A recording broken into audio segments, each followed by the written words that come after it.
Hi, Caleb with Brownells here, and in today's product spotlight, we're going to be taking a look at a couple of BRN-180 uppers in the best barrel lengths.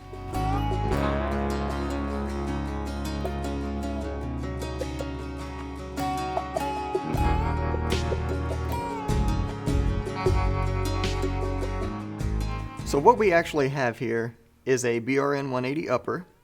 This one you see that's built on the gun is in 13.9 inches. If you've seen anything I've ever done ever, you'll know that this is my favorite barrel length for any AR-15 style firearm currently. And then below it, down here, we have one in 14.5 inches.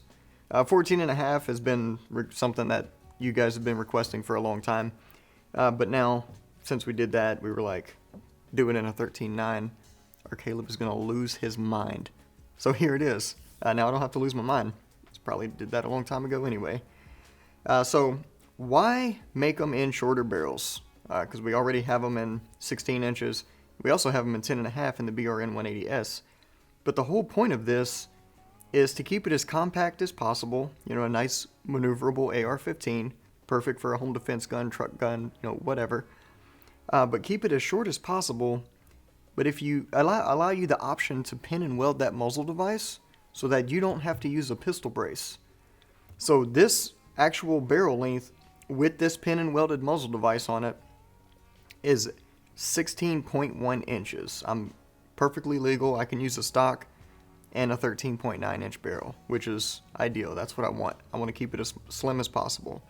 Obviously, if you use a 16 inch barrel and add a muzzle device to it, you end up with a bunch of extra length up there. And whenever you can shave length on a firearm like this for being used for those purposes, like I said before, self-defense, home defense, whatever, the shorter, the better. Now, we did take this one out to the 500 yard as well, and I was able to hit some 500 yard steel with it, so 13.9 is still capable out to those distances. Obviously, with a shorter barrel, you do get less velocity, but for what I'm using it for, that's not a huge deal for me. All right, so let's talk about something here. Let's talk about the actual muzzle devices that you can use to get this thing to a legal length if you choose to pin and weld it. So we'll jump over here. What I have right now, I just want to get this out of the way. This is a standard bird cage, all right? You're not going to be able to use this because you're not going to be able to get it long enough to that legal length. Now, I'll just start with the 13.9 and say, in order to get to that legal length that we need to be at least 2.7 inches in length. And the reason we have to be 2.7 inches, I know you're probably doing the math there on the other side of the screen and you're like, 13.9 plus 2.7 is way more than 16 inches. That's because the threads go inside, right? So if you look at this barrel, I'll just show you this as an example here. They do come shipped with this thread protector. They do not come with the muzzle device.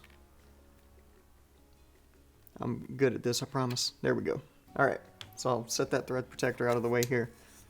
All right, so as you can see, these threads, or the muzzle device goes over the threads, so then you have to subtract some length.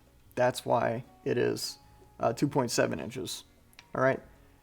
So the thing about this, so if you look at this thread chain, from the muzzle to the shoulder is 0.6 inches.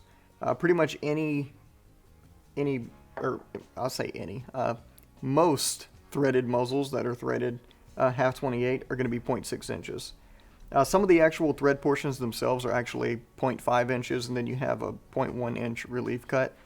Point is, the length of it is still 0.6, okay? All right, so that's the reason for that. I got that out of the way. I got out of the way that you can't use a standard bird cage, unfortunately.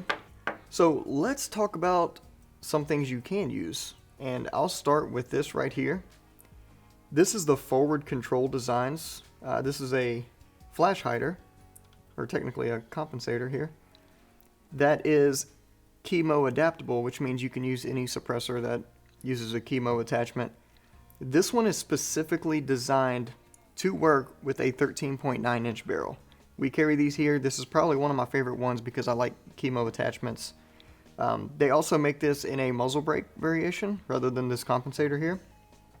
And this is exactly 2.7 inches. It's got a hole drilled in the bottom for your pin to pin and weld. It's made for this, so that's a really, really good option. And then moving on from there, you can see that some of these are obviously a little bit shorter, which for those, things get a little bit different here. But if you look at well, for example, if you look at the gun I have here, so this is the Smith Enterprise. I'm using a Smith Enterprise on this one, and it is a little bit shorter than 2.7 inches. I'll get into a workaround on that in a minute here. So that's a good option as well. And then we have a blast can. This is the Midwest Industries blast can. It is well over that 2.7 inch mark, so if you want a blast can, you can put this on your 13.9, 14.5, you know, whatever. And obviously, if it's long enough for the 13.9, it's long enough for the 14.5, right? And then let's kind of just move down the row a little bit. We have some Surefires. So these two Surefires here are the ones that do not attach to their suppressors. They're just the muzzle devices here. So you save a little bit of money on these if you don't plan on running a suppressor. And these will get you where you need to be. These are long enough. So good options there. With these, since you don't have to run a suppressor, then you can use a crush washer with them, and that'll give you a little extra length as well. That'll help you time it, get you that length set up. And then, of course, your Surefires that are set up for a suppressor. These will get you there also. And then Precision Armament. Here's a good option here. So this is their muzzle brake that also has the little bit of flash hider on the front of it. This one is long enough without using any kind of adapter or anything like that. Or spacer, I should say, not adapter. But whenever we look at their muzzle brakes here, these are a little short. So if we look here, they're close to what that Smith Enterprise is. So what we'll end up having to do is use a spacer on these as well. But honestly, these are muzzle brakes. On a gun this short, I typically don't like to use muzzle brakes. I tend to like to use flash hiders or compensators, because with that shorter barrel, there's just a bigger blast at the muzzle. And if you have people shooting next to you, they're not going to want to be your friends anymore. Or they're just going to be mad at you in general. But point is, you know, for your buddy's sake, just use a flash hider, especially if you're shooting at a public range. All right. And then we have a VG6 Precision here. And this is an okay option for your 14.5. It is a little short for your 13.9, so I can't really recommend that one. All right. Even though, you know, it's, and I'll say I can't really recommend it. Obviously, you know, it's close to the same as this Precision Armament here. You could get it there with a spacer, but whenever you start using those spacers, you start cutting it a little close. All right, so as I mentioned before, you can use one that's a little short with a spacer. What am I using for a spacer?